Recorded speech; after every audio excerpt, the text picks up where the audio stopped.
Hi guys, today we're going to do something a little different here. I'm going to show you how to maintain your Dietz lanterns here. You're supposed to trim them every once in a while, keep proper burning. So we're going to try this. This came with my Dietz number 90. Pretty cool instructions. They state that you should trim your wicks, so that's what we're going to show you here today. Let me put you in my holder, which is nothing but a bucket. But should give me the angle I need to show you this in action. I hope. There you guys go. As you can see, I keep my stuff in a box. Funny story, this came off the side of the road for free. And I keep them very well maintained, wrapped in bubble wrap and stuff I got from kind of the trash. But you can probably find bubble wrap and stuff from UPS. I keep all my lantern gear in this box, along with all my lanterns. It's a little windy out here today in my studio, aka the woods.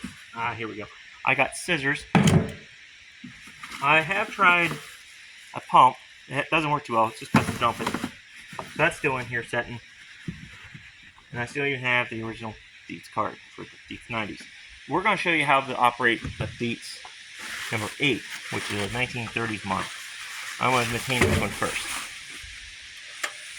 So if you want to keep these for camping and keep proper light, you have to trim this. Now what the rules say, or the instructions, that you want to take your wick and you trim off all the burnt. You want to get rid of all the burnt, and you got to cut a little angle and a little angle and then a flat part. So this is going to help keep proper, going to keep the wick properly working. I got to go through all 4 of these and do this to them. It is the end of the camping season, so these ones are nice. I'm going to pop this out. The 90s, slightly pitched.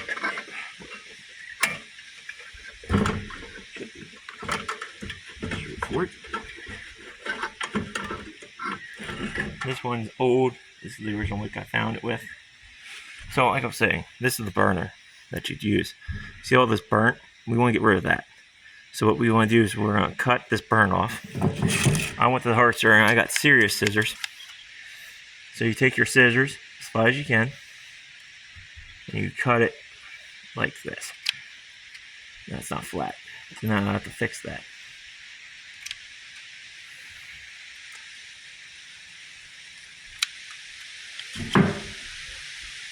My hand cutting sucks. That's better. So you take it flat like this. Once you got that flat, take your scissors. This is going to be the fun part. And you just nick the corners off. Like I said, this is going to be the fun part to show you guys. But you just nick the corners. And then you come back in. This is not the finished grade. But you just want to nick that corner off.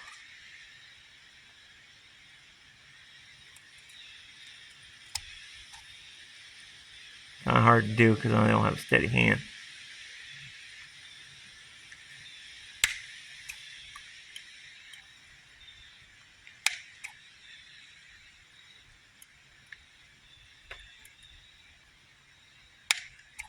Okay, and then you off twist something like this.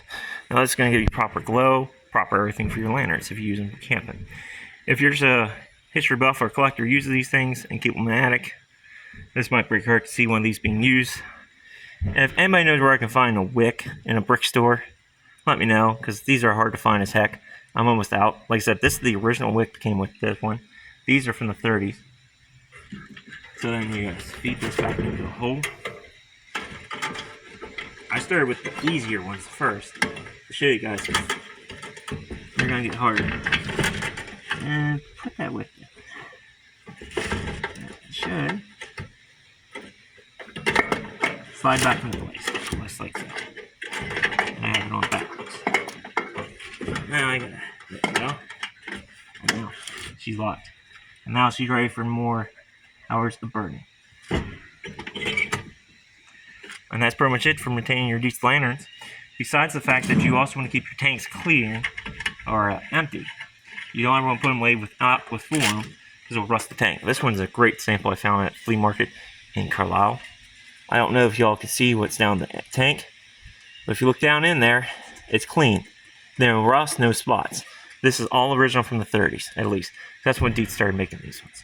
And I use them, as you see, I got them wrapped in bubble wrap and everything like that to keep them protected.